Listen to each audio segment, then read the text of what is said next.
Circuit bench पूजे विरोधात याचिका दाखल केली काय नेमकी भूमिका असणाऱ्या मी पहिल्यांदा खरं तर माननीय देवेंद्र फडणवीस मुख्यमंत्री महाराष्ट्र आणि देशाचे आपले सर्वोच्च न्यायालयाचे न्यायाधीश गवई साहेब यांचा आभार मानतो. त्यांनी न्यायालय आमच्या जवळ आणून आमच्या भ्रष्टाचाराच्या विरोधातल्या लढाईला आणि न्यायाच्या लढाईला दुजोरा दिलेला आहे. आज सर्किट बेंचचा पहिला दिवस आणि आम्ही पहिली केस आज दाखल केलेली आहे, ज्यामध्ये गोकुळमध्ये 2021-22 या आर्थिक वर्षामध्ये इतर वर्ष सुद्धा झालेले 21 पासून 25 पर्यंत, पण त्याचं स्पेशल ऑडिट झालं होतं, टेस्ट ऑडिट झालं होतं. असा 21-22 वर्षामध्ये वारेमाप भ्रष्टाचार अनियमितता झालेली होती.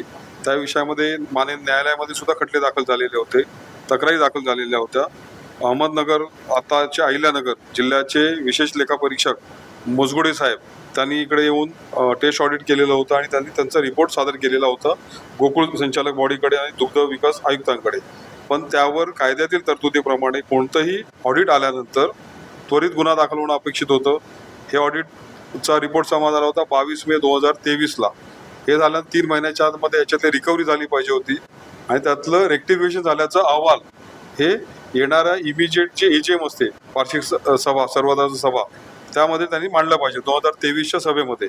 पण संचालक मंडळाने हे प्रकरण पूर्णपणे दाबून ठेवलं. यामध्ये जी वसुली करायची होती ती कोणाकडून वसुली केली नाही. पर्यायाने माझ्या शेतकऱ्यांचं जे दूध उत्पादक शेतकरी आहेत त्यांचं नुकसान झालेलं आहे. वसुली न करता कारवाई न करता हे प्रकरण दाबून ठेवलं आणि सहकार कायद्याच्या तरतुदी आहेत 78 असेल, 81 असेल, 82 असेल, याचं उल्लंघन खुलेआमपणे केलेलं आहे. हम करे सो कायदा या पद्धतीने झालेला असल्या कारणामुळे 24, 23 आणि 24 या वर्षामध्ये तुम्ही दाखल केलं नाही आणि आता आम्ही त्यामुळे माननीय उच्च न्यायालयामध्ये हा विषय घेऊन गेलो की शासनाने दुग्ध विकास विभागाने आणि संचालक मंडळाने दोघांनी संगनमत करून कायद्याचं उल्लंघन केलंय. गोकुळ दूध संघाच्या सभासदांचा विश्वासघात केलेला आहे आणि आर्थिक गैरकारभार जो झालेला आहे त्याची वसुली कोणती केली नाही. त्यामुळे आपण सदर संचालक मंडळावर गुन्हा दाखल करावा, यांच्यावर बरखास्ती करावी, यांच्यावर वसुली लावावी आणि प्रशासक नेमावा अशी आम्ही मागणी आज उच्च न्यायालयामध्ये केलेली आहे. माननीय न्यायालयाने सदर प्रकरण चालवलं पाहिजे असं मान्य करून केस दाखल करून घेतलेली आहे. त्यामुळे ही ऐतिहासिक घटना आम्ही म्हणू शकतो की कोल्हापूर जिल्ह्यामधला बेंचचा पहिला दिवस आणि गोकुळवर अशा प्रकारचा खटला दाखल होणं. आर्थिक गैरव्यवहार म्हणजे आपण जे फॉडर सीड म्हणतो, गवताच्या कांड्या जे जनावरांसाठी घेतो आपण, 25 पैसे रेट ठरलेला असं 40 पैशांनी विकत घेतलेले आहेत. त्याचं नुकसान कोणाला झालं तर आपल्या दूध उत्पादकांना झालेलं आहे. डोनेशन जे द्यायचे होते त्या संस्थांना चॅरिटेबल ऍक्टिव्हिटी किंवा दुधाचा व्यवसाय वाढेल अशा प्रकारच्या धर्मादाय किंवा पूरक ऍक्टिव्हिटी द्यायचं होतं, पण यांनी खासगी व्यक्तींना डोनेशन दिल्याचं त्याच्यामध्ये दिसतं आहे. जाहिरातीचं कोणत्याही मीडिया प्लॅन न करता वाटेल तसं जाहिरातीचे जे खर्च दिलेले आहेत त्याचं कोटेशन घेतले पाहिजे होते, रेट कॉन्ट्रॅक्ट घेतला पाहिजे होतं, निविदा काढली पाहिजे, असं काही न करता कॅनचे रिपेअरचं कॉन्ट्रॅक्ट देताना असं टेंडर नाही काढलं, डायरेक्ट पैसे आधीच्या कॉन्ट्रॅक्टरला पैसे वाढून दिलेले आहेत. रूटच्या गाड्या देताना सुद्धा असं कोणतेही टेंडर काढलं नाही. म्हणजे मला वाटेल त्या माणसाला वाटेल तसं मी काम देणार असा मनमानी कारभार इकडे सुरू होता.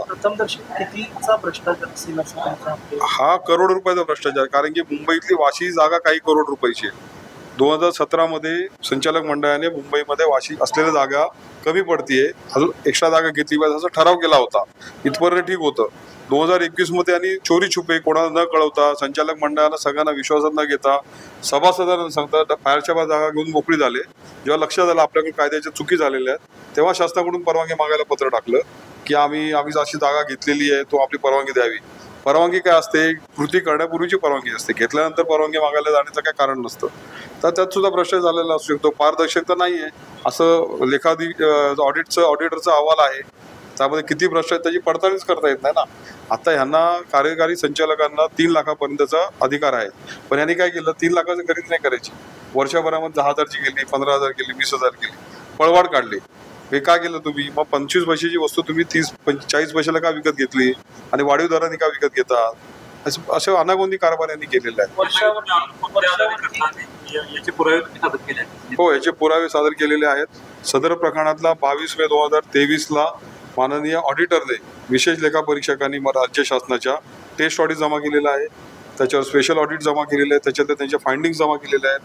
ह्यांच्या इंटरनल ऑडिटरने सुद्धा मान्य केलं की याच्या चुका झालेल्या आहेत म्हणून, आर्थिक अनियमितता झालेली असं गोकुळच्या इंटरनल ऑडिटरचा सुद्धा रिपोर्ट आहे, त्याचा सुद्धा आमच्याकडे पुरावा आहे.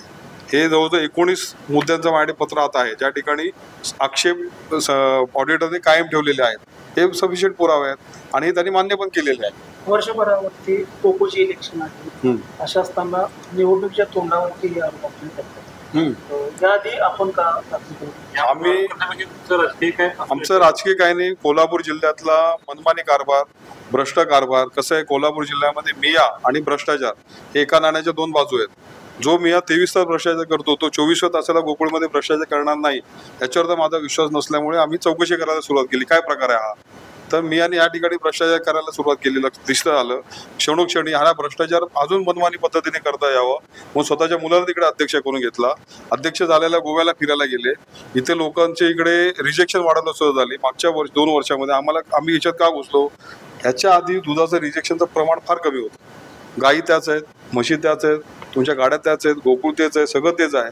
मग अचानक रिजेक्शन का वाढायला लागलं? रिजेक्शन करायचं, लोकांचं नुकसान करायचं. नुकसान कोणाचं होतं? त्या शेतकरी दूध उत्पादक नागरिकांचं. आता मला सांगा, गावामध्ये एक संवेदनशील विषय, सकाळी 6:30-7ला एखादं मयत झालं एखाद्या घरात, तरी त्या घरातील लोक सांगत नाहीत की जनावरांचं दूध जाऊ द्या, त्यानंतर आपण सांगू लोकांना, सगळं पळून व्हायला नको.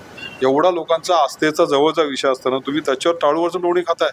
प्रत्येक ठिकाणी तुम्हाला पैसे खायचे आहेत. तुमच्या भ्रष्टाचारासाठी, अशा इलिग्युलिटीसाठी दूध उत्पादक शेतकऱ्यांनी आपलं रक्त आटवायचं, हे चुकीचं होत आहे. त्यामुळे आम्ही शोधत आम्हाला सापडलं. त्यामुळे ह्याचे राजकीय काही विषय नाहीये. मी काय गोकुळचं संचालक नाही, काही नाहीये. हा विषय त्यांना थांबला पाहिजे आणि ह्या पर्यायाने कोल्हापूर जिल्ह्यातली जी मनमानी कारभाराची पद्धत मियाने सुरू केलेली थांबली पाहिजे म्हणून आम्ही वर्षांपूर्वी कोकणमध्ये सत्ता परिवर्तन झालं.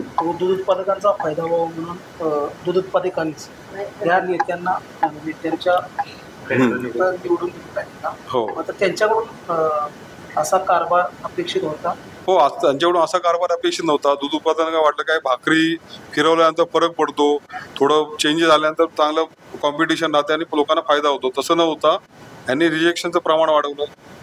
कॉन्ट्रॅक्टरला पाहिजे तसं कामं द्यायला सुरुवात केली, रेट वाढून कामं दिली, मनमानी कारभार केला, पारदर्शकता काही नाही. AGM कसे चालतात आपण सगळे मीडियाने बघितलेलं आहे. AGMच्या बैठका कशा झालेल्या आहेत ना, तो सगळ्यांचे आवाज दाबण्याचे प्रकार झालेले आहेत. प्रत्येक गोष्टीमध्ये आता आम्ही सुद्धा गेले 15 दिवस पत्र दिलेली आहेत, पण अध्यक्षांना विचारून, साध्या पत्राचं उत्तर तुम्ही अध्यक्षांना विचारून देणार, ह्याला काय अर्थ आहे? म्हणजे पारदर्शकता नावाचे प्रकार आहे की नाही? कलम 32ने आम्हाला जो अधिकार दिलेला आहे सहकार कायद्यातला, तो अधिकार तुम्ही पायदळी का तोडवता? महाराष्ट्रामध्ये तुम्ही कुठले उत्तर दिले म्हणता की माहितीचा अधिकार आम्हाला नाही. तुम्ही जर चोरी करत असाल तर सगळं ओपन ठेवा. ओपन ठेवायला तुम्हाला काय अडचण आहे? आता यापुढची तारीख किती? 26 तारखे दिलेली आहे, मंगळवार. तुम्ही कुठल्या डेअरीचा सदस्य? मी स्वतः संचालक आहे, महादेव सहकारी व्यावसायिक दूध संस्था, वडकशेवाले, तालुका आजरा. तिथला संचालक या नात्याने मी खटला दाखल केलेला आहे, कारण की यांचा भ्रष्टाचाराचा परिणाम डायरेक्ट माझ्या डेअरीवर आणि माझ्या डेअरीचा दूध उत्पादकावर होतो. आमचं 200 लिटर ॲव्हरेज आहे कधीच वार्षिक. 1994 पासूनची स्थापना आहे आमची.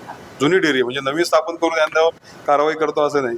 हे भ्रष्टाचाराची यांची जी पद्धत, DNA मध्ये यांचा जो भ्रष्टाचार आहे तो संपवण्यासाठी आम्ही लढतो आहोत आणि ही सदैव लढाई करतो. प्रकाश बेलवाडे, अध्यक्ष गर्जना संघटना आणि संचालक महादेव सहकारी दूध व्यावसायिक संस्था, वडकशेवाले, तालुका आजरा.